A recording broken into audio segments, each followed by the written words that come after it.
Hello YouTube, One True Natty here. My name is Matthew. If you're new here, I make videos on martial arts and video games. But today we're actually doing an unsponsored review on classic single action, particularly in the service of a custom grip with embedded silver and brass polish.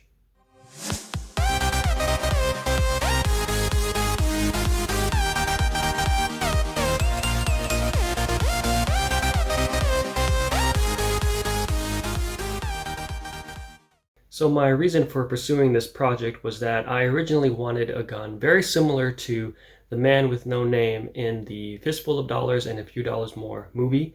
It's the character that's played by Clint Eastwood. He has a single action revolver, but it has a distinct look and appearance to it. Particularly it has sterling silver snakes on both sides of the grip. Now in terms of reality, I think it's Pieta. They did make a gun like that, like the man with no names, and it did have silver snakes on both sides. But when I try to look for it, I find maybe an obscure SKU number, but no real record of them producing it. They don't produce it anymore. I think I may have saw one time somebody was selling that on Gunbroker, but I didn't win it. And so I think currently Pieta, I think they're the ones that made it. They make the man with no names gun, but it only has a snake on one side, which is not good enough. So I had to look for somebody that could do embedded silver work, snakes on both sides of the gun. And then I also plan to have the gun reblued because the Uberti Cattleman Ombre, it has a very unimpressive sprayed on matte finish. And so with that being planned, I figured, well, I might as well get the brass frame polished as well, which also was unimpressive.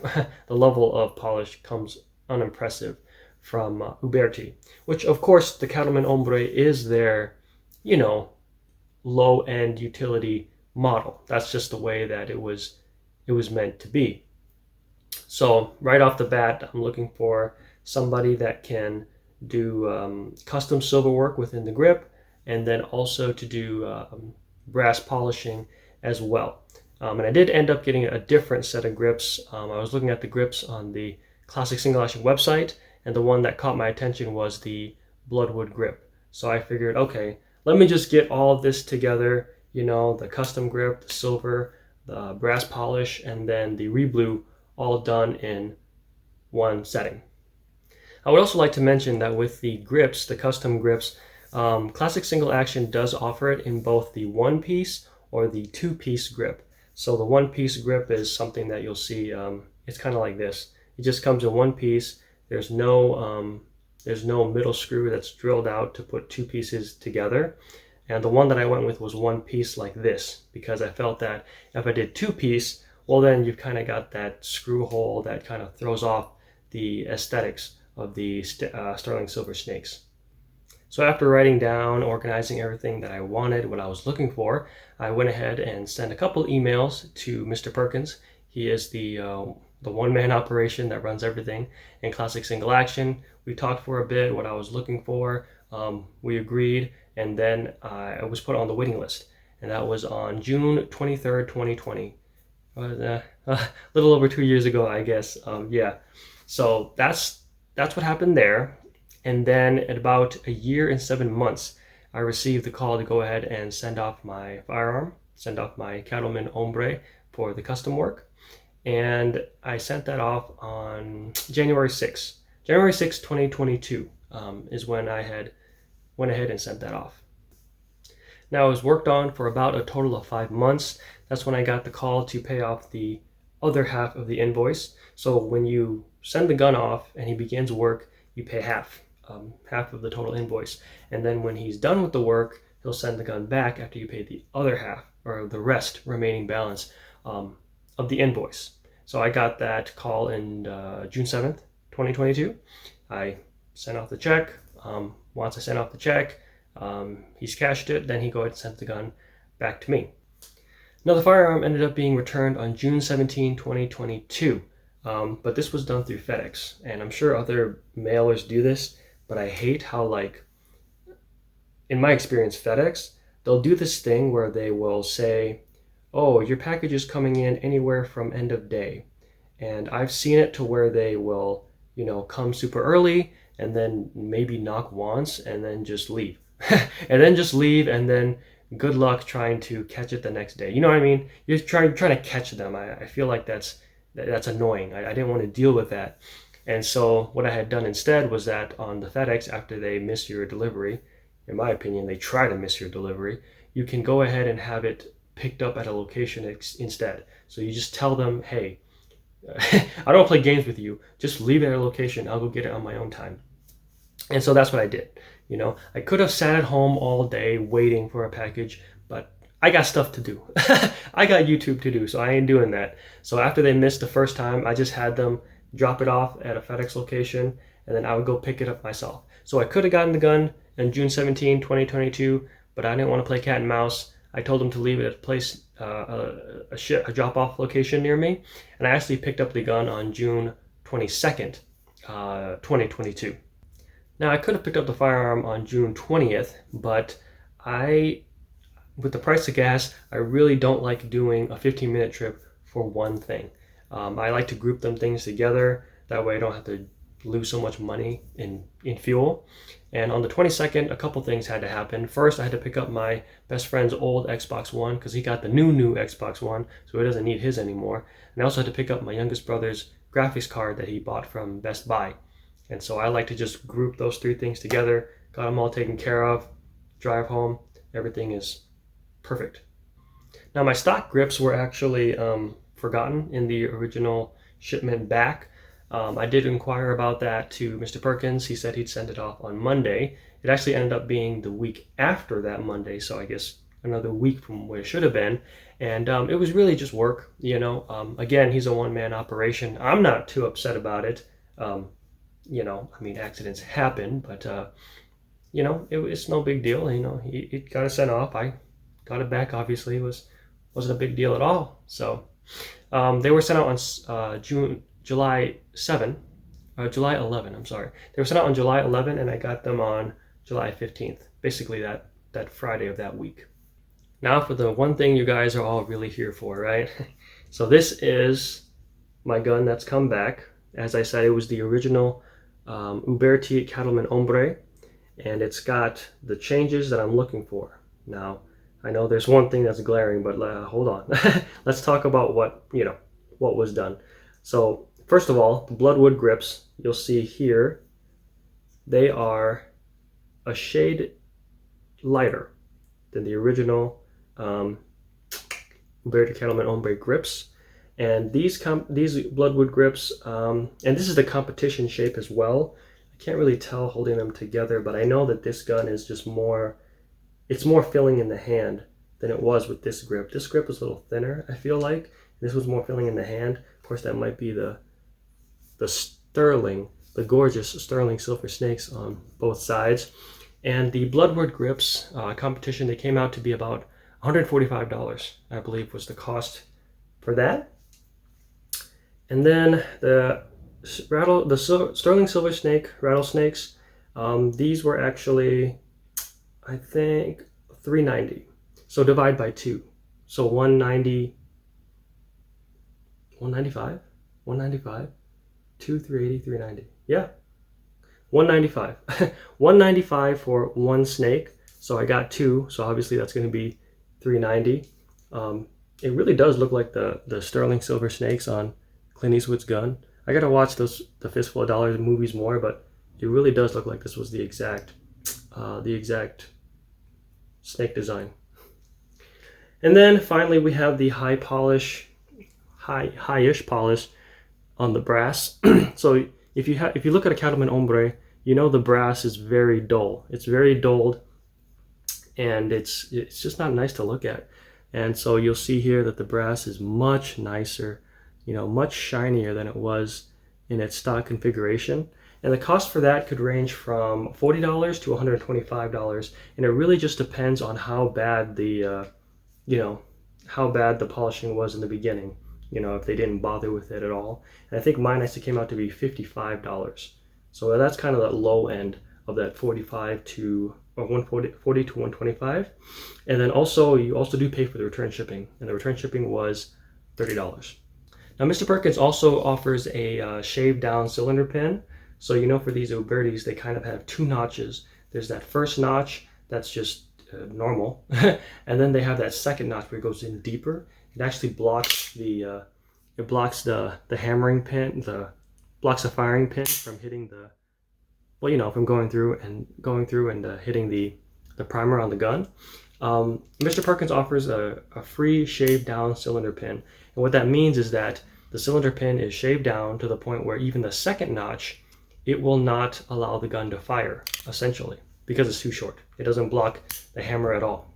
Now, I will say that with these cylinder pins here, what I've noticed is that I personally never use the second notch at all.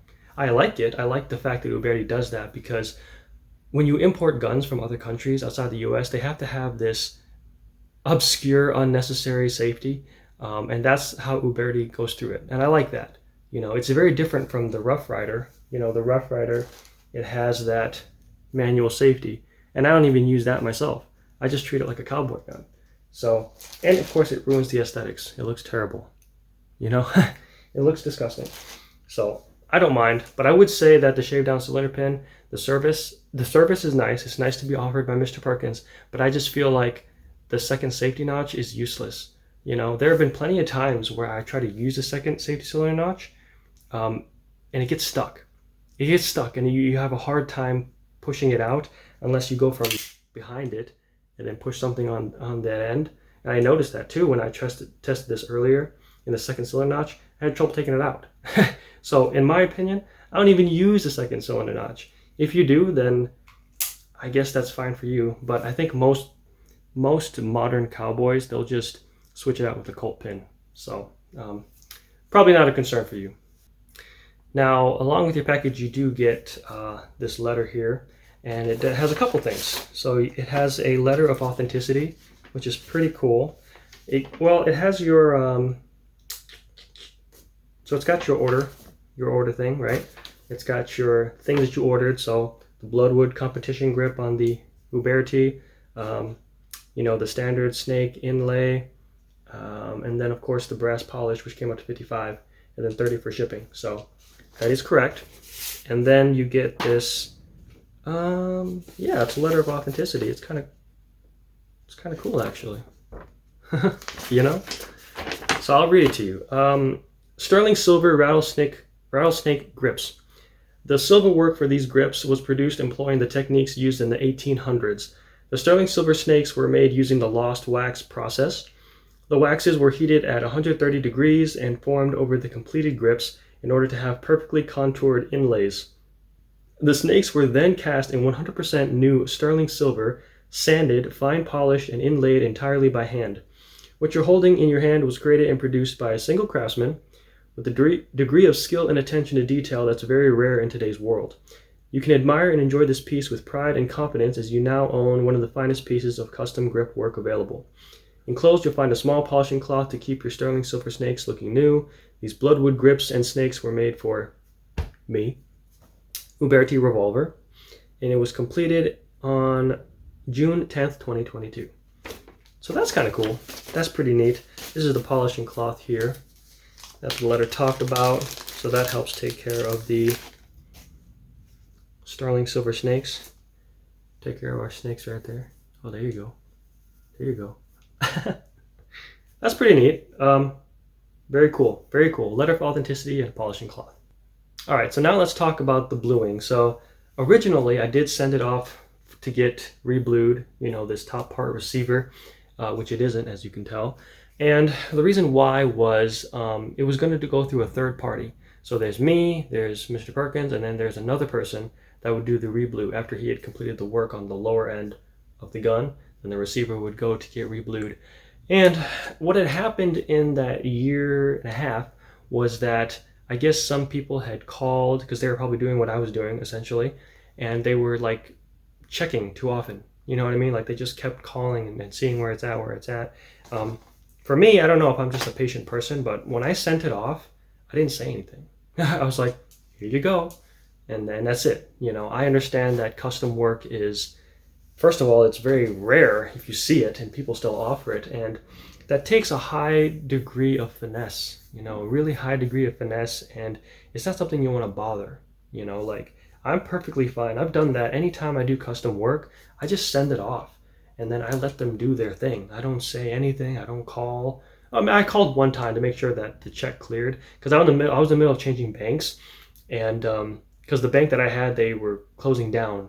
Oh no, they were bought out. They were bought out by another bank. So I just wanted to make sure, hey, can you please cash that check to make sure you get your money? That's the only time I bothered him. I didn't bother him anything else. You know, it was just, here's the gun, you do your thing, and I didn't say anything. But I guess other customers were kind of bothering him too much, and it's very difficult when you've got 3 people to talk to, right? Like there's me, there's Mr. Perkins, there's somebody else, and they're relaying that information. Very, very difficult, you know, very difficult and very annoying. And so basically he just requested that I have the bluing done somewhere else. And I agreed, you know. The gun was already there. I didn't want to be a problem. I was like, yeah, it's no problem. Just, you know, you can do what you're here, have the work, and then send it back to me and I'll get it reblued by somewhere else, you know. And currently, as far as I can tell, he used to do that. We'll have a third party do a service, but I think he doesn't do that anymore. So if you're thinking to do what I would try to do, I don't think it's offered. You can ask, but I don't think so. And so, of course, that leaves me with how to get this reblued. Well, we have a couple options. First of all, I don't want this to be CCH, which stands for color case hardening. Now, I understand that's what the Cowboys would have had back then, but CCH is not a very durable finish. It's not a finish that can hold up to even just, I would say, moderate use. You know, it's whether it's spray painted on or if it's authentically done, CCH doesn't hold up at all. So I knew I didn't want it to be like that, even though the Man with No Name's gun did have some CCH on it. What I do want it to do is be either just regular bluing, so like any kind of, you know, any kind of my other revolvers. I guess more closely like my Charters. That'd be a pretty nice bluing I wouldn't mind to have on the Uberti. What else do I have? Smith & Wesson. You know, a nice little sheen like that. I think those are the kind of finishes that I'd want to have put on this Uberti. And so I can just go to what I was thinking was Glenrock Blue. They also do, you know, just regular bluing. Some high level bluing as well, but even just, I'd say, a regular standard bluing would be good enough. You know, it's new Uberti. It doesn't have to be that fancy. Or what I was thinking was getting it Cerakoted by Zulu Foxtrot Guns. And, well, there's a couple things. I think for, you know, the Cerakote, I'd like it to be as close to bluing as possible, but I've heard that that's not really possible. But then some people talk about like having double hardener on the Cerakote, and it can get pretty close to bluing, or at least, you know, half and half is probably okay. So I kind of want to do that. I kind of want to test that out because I think that will be better information for everybody. Because everybody says, well, double hardener silicone blue or double hardener graphite black. I'm actually going to call and check with them, but I'm going to do probably double hardener midnight blue, just to see if that gets pretty close to something like the Charter or the Smith & Wesson Model 29. And plus, it's good information for everybody. So if you're wondering, it's like, is it close? Is it good enough? You know, because of course on the internet people say words, but anybody can say words. But if I do it and I say, hey, this is what double hardener midnight blue looks like, then you'll know. You know, or double hardener silicone blue, double hardener graphite black. So I think I'm going to do that instead, and then I'll update, let you guys know. That way you can decide, oh yeah, that's exactly what I'm looking for. Or you know what, that's not quite what I'm looking for. Maybe somebody would like to do double hardener graphite black and share with the class. Or somebody wants to do double hardener silicone blue and share with the class. So I am leaning towards Zulu Foxtrot Guns instead. And of course, we all know Cerakote is a much stronger finish, much more durable finish than even regular rust bluing. So I think I'm going to go ahead with that. I got a lot of things to do, but it's in my list, my to-do list of getting things done. All right, and that is the end of the review for our classic single action in regards to the competition bloodwood grip with inlaid silver work and brass polish. Hopefully that is some good information for you guys if that's something that you're looking for, you're interested in. I think my experience was good. Yeah, I know the waiting list can be a little off-putting, and but like I said, I just left it alone. I sent it off, didn't say anything. Get a call, I'll send it back, send out the rest of the money. Okay, here you go. You know, that's the way that I am. So if the waiting list doesn't put you off, I'd say that these services were done very well.